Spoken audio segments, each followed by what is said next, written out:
Welcome back. As we get close to wrapping up National Heart Awareness Month, the Arrhythmia Alliance's Trudie Lobban has joined me, and we're going to talk about the difference between heart rhythm and heart rate in just a moment. But first, Trudie, tell us what arrhythmia is and how common it is.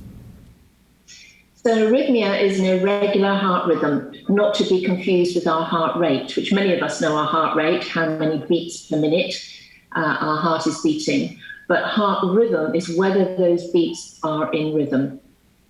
Okay, and so how would we be able to tell if maybe it isn't in rhythm? Is there a way that we can check ourselves?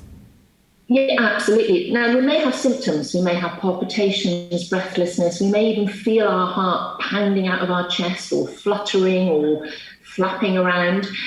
But the most simple and reliable way is as simple as 1, 2, 3, know your pulse, and literally using 3 fingers to feel your pulse.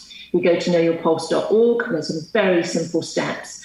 There's also lots of mobile apps you can download, but it's important you use the FDA-approved apps because there are so many, and you don't want to just know your heart rate, you want to know your EKG. And these apps that are medically approved are very reliable. And then you can show your doctor, because often if you don't have symptoms or the symptoms come and go, it might be at your doctor's visit, you may not have that irregular rhythm at the time, and therefore your doctor won't be able to detect it. So keeping a check on our pulse, know your pulse to know your heart rhythm, it could save your life. Because the most common arrhythmia, atrial fibrillation, AFib, leads to AF-related strokes, and AF-related strokes are the most common type of stroke. So know your pulse to know your heart rhythm not only is good practice for your heart health, but it could also help you avoid a stroke as well.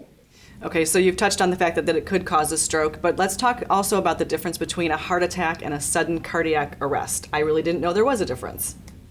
Absolutely. All too often we hear someone has dropped dead from a massive heart attack. Well, actually, there's no such thing. But a heart attack is to do with the plumbing of the heart. So if we think of our heart, it's the engine of our body. And just like a car, we need gas to make it go. We need a battery as well. And our heart needs blood to pump around our body, but it also needs the electrics. So a heart attack is related to the plumbing of our heart, and arrhythmia is related to the electrics. Now, if our washing machine has a leak, we may be flooded, but the washing machine might carry on working, a bit like a heart attack.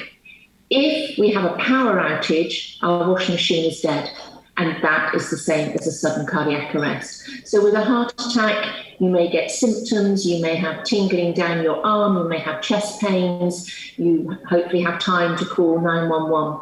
With sudden cardiac death, often there are no symptoms, you literally drop dead.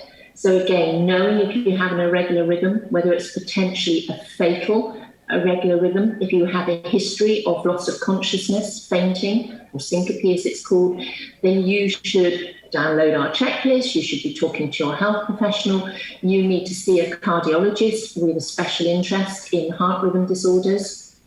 There are treatments, lives can be saved, and one of the things the Arrhythmia Alliance has done is place automated external defibrillators in our communities. We equipped Bluffton Police Force a few years ago with AEDs in their cars, and we've partnered with Bluffton Township Fire Department. We've worked with local communities to make the AEDs accessible, because when you have a sudden cardiac arrest, CPR alone only gives you a 9% chance of survival. CPR plus the use of an AED gives you over 50% chance of survival. The good thing is, when it's worried about using an AED, you cannot harm anybody. It will only shock your heart back into rhythm if you are having a potentially fatal arrhythmia. So anyone at any time can use an AED. The machine talks to you, and the machine decides whether to administer a shock or not. Well, that was all very fascinating information. Thank you so much for being with us to share with us. Thank you. Thanks to all of my guests for sharing their insights today. Thank you to my wardrobe sponsor, SM Bradford Company and Currents, for today's look. Gustavo Ratia, Jeremy Pope, Latia Nelson, and Wayne Morris are behind the scenes to make all of this possible. And of course, we are honored that you have chosen to share a part of your day with us. We wish you all the best until we meet again for the next Bluffton News.